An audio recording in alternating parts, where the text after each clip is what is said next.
Hello YouTube, Dave here again. I thought it would be time for another pickup video. I have managed to add some cool things to the collection, or I guess various collections depending on how you want to look at it. So I thought I would just start off right away with something that you've already seen a video of, or that I've already put a video out for if you haven't watched it already. So that is the 2nd edition Pathfinder character sheet pack. So I picked this up the other day alongside, so like I said, I already did a video on this. Whoops. But I also picked up the first installment in the Pathfinder Age of Ashes adventure path. So this is the first adventure path for Pathfinder 2nd edition. And I do want to collect at least the first couple of complete adventure paths. I don't know how many of them I plan on continuing to collect. Since I'm also buying the Starfinder ones, I think that's probably going to be my main focus. But I wanted to get this. Looks really cool. Awesome looking dragon on the cover there. Obviously you don't fight the dragon since this is for first level characters, but this dragon is sort of pivotal to the overall story. So this is part 1 of 6. Oh, if we can get it to focus, the glare is pretty difficult. There we go.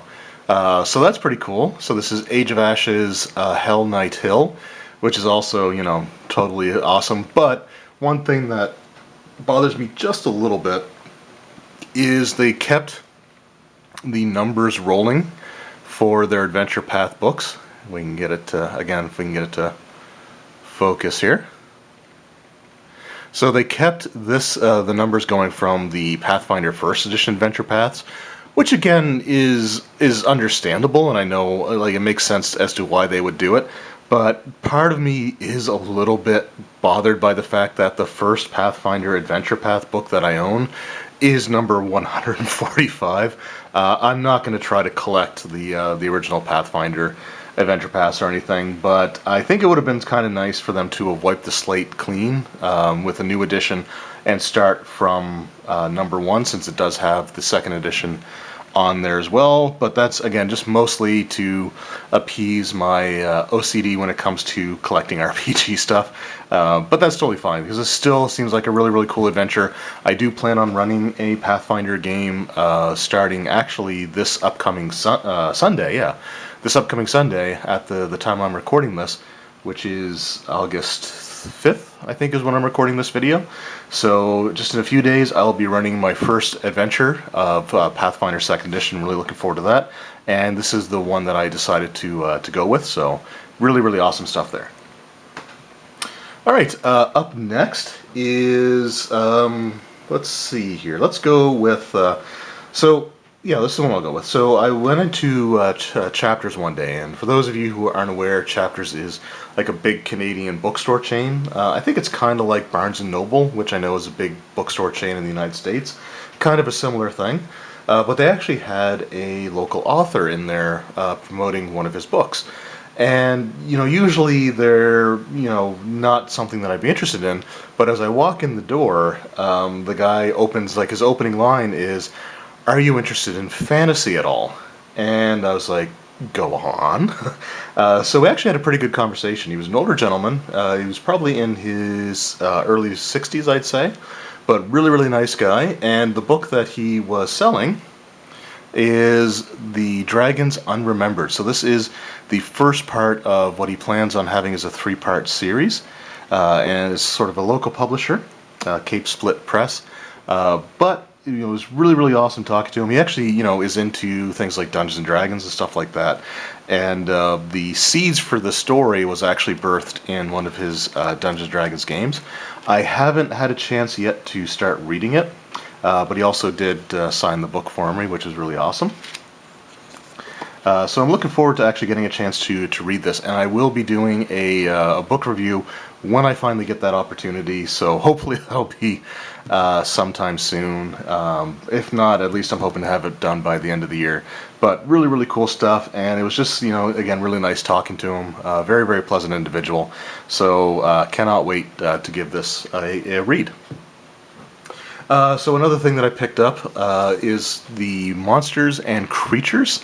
So this is the Young Adventurers Guide. There's 2 of them, and I forget what the first one was called. And I don't know if it's actually Weapons and Warriors. Okay. So Weapons and Warriors and Monsters and Creatures are the only ones that are out right now. But there will be Wizards and Spells and Dungeons and Tombs. And this is just a cool little product for sort of introducing younger individuals to the Dungeons and Dragons world and some of its creatures. And there's just some really nice stuff in here. So one of the first things we got is the, you got to have the Beholder.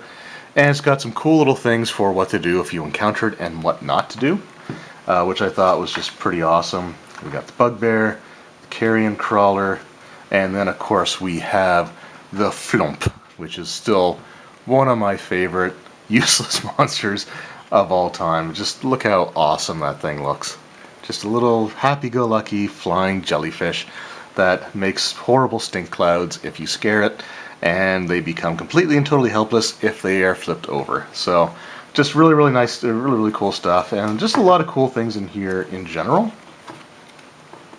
They even have they say encounter, but it's like a little almost like a story being told, and then it asks what you should do next. So just really cool stuff. A nice little book, actually, a nice little hardcover as well, so it's presented very nicely, and really happy to have that in the collection as well. I do want to get the full series. I just haven't gotten around to picking the other stuff up yet. Alright, up next, I've opened this but I haven't actually watched it yet, but I did pick up the Blu-ray of Batman versus the Teenage Mutant Ninja Turtles. These two things were a major part of my childhood growing up. I loved the Ninja Turtles, and I loved Batman, and I've heard nothing but good things about this particular movie, so like I said, I haven't had a chance to watch it yet.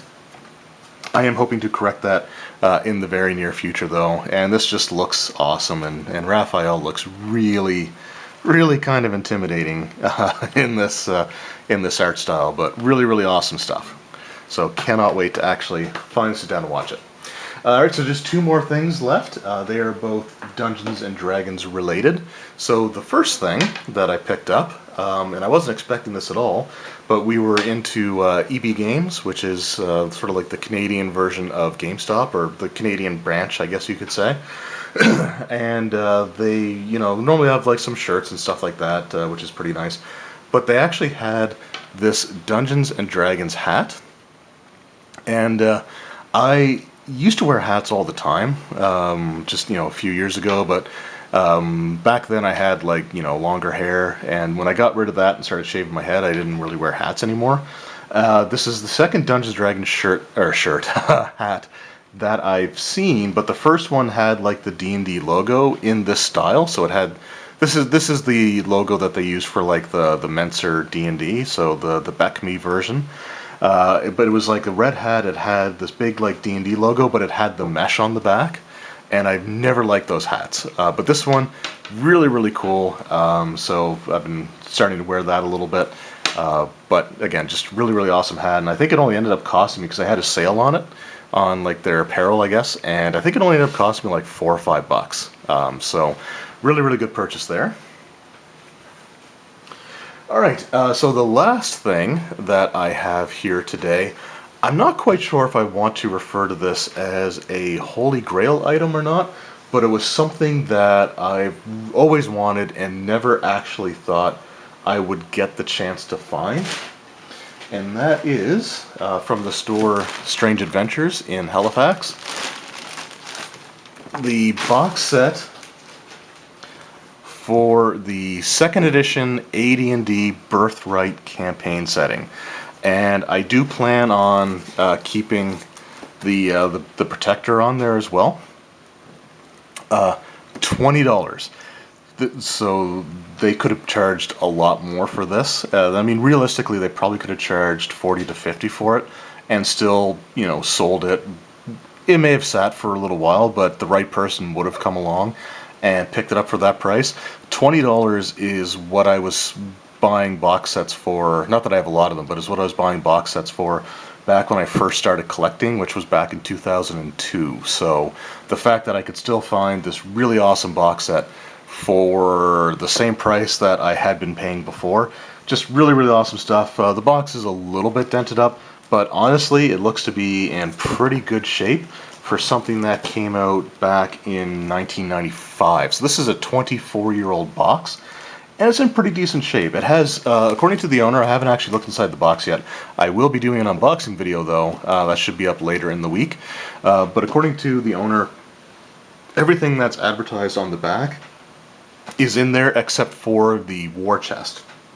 And what the war chest was, I don't know if it shows it here or not. No, it doesn't show any of the contents. But what the war chest was is apparently there's some cards and stuff that are included in here. And the war chest was like a paper craft. You just it was a box that you would cut out or punch out. I'm not entirely sure which one of those two that it was. But you would just sort of like fold it up and glue it or tape it, and it just made this like cardboard box that you could use to store cards into. It's something that would be cool to have, but it's something that if I had it and it wasn't already like actually made into a proper box, I probably wouldn't actually do it. I would probably just keep it as as it was before it was actually like folded up and made into the three-dimensional object from the two-dimensional sheet of cardstock. So that's the only thing apparently that's missing out of this. And again, I'm totally okay with that. And for the price, I just couldn't. I don't think I'd be able to get a better deal. Again, we're talking Canadian prices here. Birthright is a setting that I've always been interested in, but I've never had a chance to really read anything about. So now I have the actual campaign setting, which is awesome. And for those of you who aren't aware, Birthright is a D&D setting where you actually play like rulers of nations or settlements, or I'm not entirely sure what the major scope is, but you're essentially the ruler of a large plot of land regardless. And I guess managing and allocating resources, stuff like that, I guess is a big part of that. So it's sort of taking on the responsibility of that rulership position. Anyway, I think it's just a really, really awesome idea, and it's a shame that it never really gained, I don't want to say it wasn't popular, but when a lot of people talk about their favorite D&D campaign settings, this is one of those ones that doesn't really get brought up all that often, which is unfortunate because I think it's a really, really awesome idea. So anyway, those are my recent pickups. Let me know in the comments below what are some of the things that you've picked up in the last little while. I always love reading some of the awesome things that you guys managed to find. And if you're interested, in a few days I will have my unboxing video for the Birthright campaign setting out as well. So thank you guys very much for watching. I hope you enjoyed, and I will see you next time. Take care.